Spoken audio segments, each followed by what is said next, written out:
जय श्री राधे कृष्णा साथियों, मैं भी कृष्णा ज्ञान सारा चैनल में आपका स्वागत करती हूँ। कैसे हैं आप?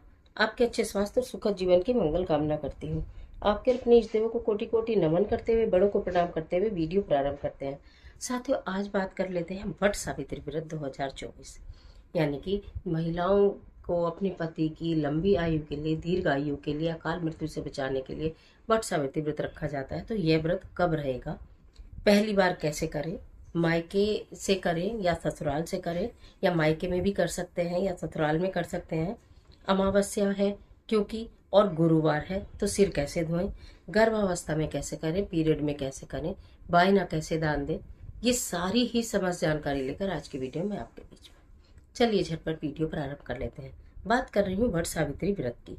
हिंदू पंचांग के अनुसार जेठ माह की अमावस्या तिथि को वट सावित्री व्रत रखा जाता है, जो कि इस वर्ष यानी कि 2024 में 6 जून को दिन गुरुवार में रहेगा। पूजा का शुभ मुहूर्त भी बता देती हूँ कि इस दिन महिलाएं जो वट वृक्ष की पूजा करें। हालांकि वट सावित्री व्रत की पूरी सीरीज मैं आपके लिए लेकर आऊंगी, क्योंकि ये इतना महत्वपूर्ण व्रत है।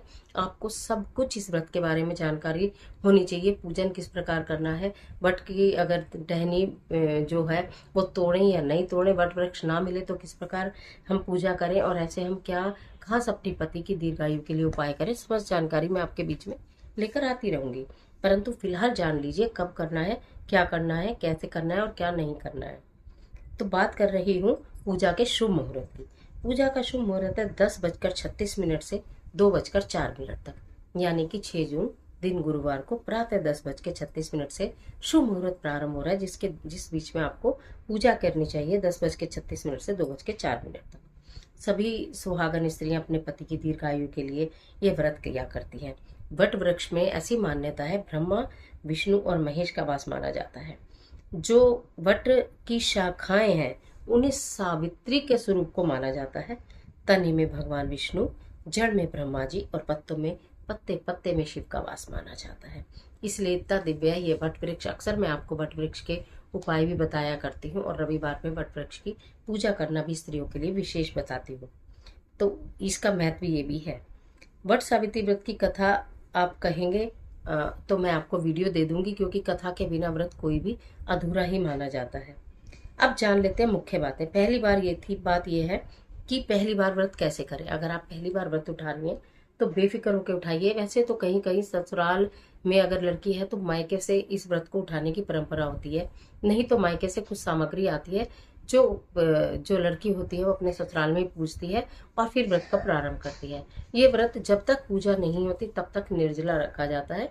उसके बाद आप जो भी आपके घर में जैसा भी होता आया है वो ही आप कर लीजिएगा। पकवान इत्यादि बनाए जाते हैं, पूजा की जाती है, और पूजा के पश्चात फिर व्रत को खोल लिया जाता है। तो आप मायके या ससुराल में जैसे भी आपके होता हो देख लीजिएगा। पहली बार व्रत कर रही हैं तो आप इस बात का ध्यान रखिएगा कि आपको एक सुहागन महिला की तरह आपको 16 श्रृंगार करके तैयार होना चाहिए, और माता सावित्री के लिए भी श्रृंगार की वस्तुएं सामान में जरूर रखनी चाहिए। साथ के साथ आपको थोड़े समय जब तक पूजा ना हो निर्जला रखना चाहिए, और तन से मन से आपको सात्विक रहना चाहिए। इसके अलावा आपको क्या करना है, जब आप व्रत खोलें तो बड़े का आशीर्वाद लेके खोलें, ये तो आप करेंगे ही। दूसरी बात आती है कि अमावस्या में सिर कैसे धोएं। अमावस्या में तो सिर धोना नहीं है, तो हम क्या करें। इतना बड़ा व्रत है, वैसे तो वार से त्योहार बड़ा बताते हैं, लेकिन उसके बावजूद या तो आप बुधवार को सिर धो लीजिए, नहीं तो बृहस्पतिवार में आप पहले से बुधवार में सिर धो ही जरूर लेना। और जिस दिन गुरुवार है, जिस दिन की वट वृक्ष अमावस्या है, अपने बालों पर पानी का हाथ आप फिरा लीजिएगा, तो फिर उससे भी आपका दोष समाप्त हो जाता है, और आपके जो सिर धोने का वो है वो भी पूरा हो जाएगा। गुरुवार को का आपको वहम भी नहीं होगा। उसके बाद बात करूं तो आप सिर की मैंने बात बताई, गर्भावस्था में कैसे करें। यदि आप गर्भवती हैं, व्रत किसी भी कंडीशन में आपको नहीं छोड़ना है, ठीक है।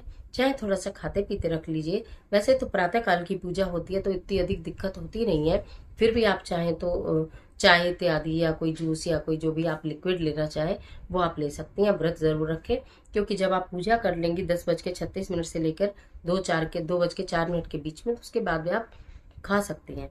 तो इसलिए गर्भावस्था में व्रत को छोड़िए नहीं। फिर मैके में हो तो भी व्रत रखिए, ससुराल में हो तो भी व्रत रखिए, जहां हो वहीं पर आप पूजा कीजिए और अपना व्रत पूरा कीजिए। इसी के साथ साथ मैं आपको ये बता दूं कि पीरियड में कैसे करें। अभी बोला किसी भी अवस्था में व्रत को छोड़ना नहीं है। पीरियड में भी आपको व्रत कर रखना है, सूतक पातक में भी आपको व्रत रखना है। हाँ, व्रत रखेंगे लेकिन आप दूर से पूजा करेंगे, वट वृक्ष को स्पर्श नहीं करेंगे, पूजन सामग्री को स्पर्श नहीं करेंगे, लेकिन आप अपने व्रत को पूरा करेंगे। माँ सावित्री से मनी मन प्रार्थना करेंगे कि जिस प्रकार यमराज ने आपके पति के को अकाल मृत्यु से बचाया, यानी कि उनके प्राण लौटाए, उनको जीवन दान दिया, इस प्रकार आपके पति की भी सदैव रक्षा करें। इस तरह की प्रार्थना आप कर सकती हैं, लेकिन व्रत आपको बिल्कुल भी नहीं छोड़ना है। वट सावित्री व्रत के दिन क्या ना करें, सबसे बात अहम ये आती है कि क्या करें। ये तो बहुत सारी चीज़ें आपको पता होती है। अपने बड़ों का आशीर्वाद वैसे तो हमेशा लेना चाहिए, लेकिन इसमें भी लें। अपने से बड़े आपके सास हैं, जेठानी है, ननद हैं, जो भी हैं, उनको बायना पूछ के दें, सिर ढककर बायना दें, उनके चरण स्पर्श करें। बड़ों का आशीर्वाद बहुत मायने रखता है आपके जीवन में, ठीक है। और आपके खुशहाल जीवन में यदि आप अपने से बड़ों का आदर करती हैं, उनको बायना पूछ कर देती हैं, वैसे भी उनका मान सम्मान करती हैं, तो आपके पति आपसे प्रसन्न रहते हैं। दूसरी बात यह है कि इस दिन जरूर करें पंखा। अब ये पूजन सामग्री आपको दूंगी, पूरी पूजन विधि आपको दिखाऊंगी करके, तो पंखा उसमें विशेष महत्व रखता है। क्योंकि गर्मी का समय है तो पंखे का विशेष महत्व। सावित्री ने सत्यवान को वट वृक्ष के नीचे अपने गोदी में लिटाकर पंखे से उनकी हवा की थी, ऐसी मान्यता भी है। तो इसलिए पंखे से अपने पति की आपको हवा, थोड़ा पंखा झलना चाहिए पति का, और क्या कहते हैं, उनके भी चरण स्पर्श करने चाहिए। तो ये सब चीज़ें आपको ज़रूर से ज़रूर कर लेने चाहिए। इससे पति की आयु लंबी होती है, पति के ऊपर से आने वाले कष्ट दूर हो जाते हैं। इसके अलावा आपको ये तो सारे आपको करना है, क्या नहीं करना है।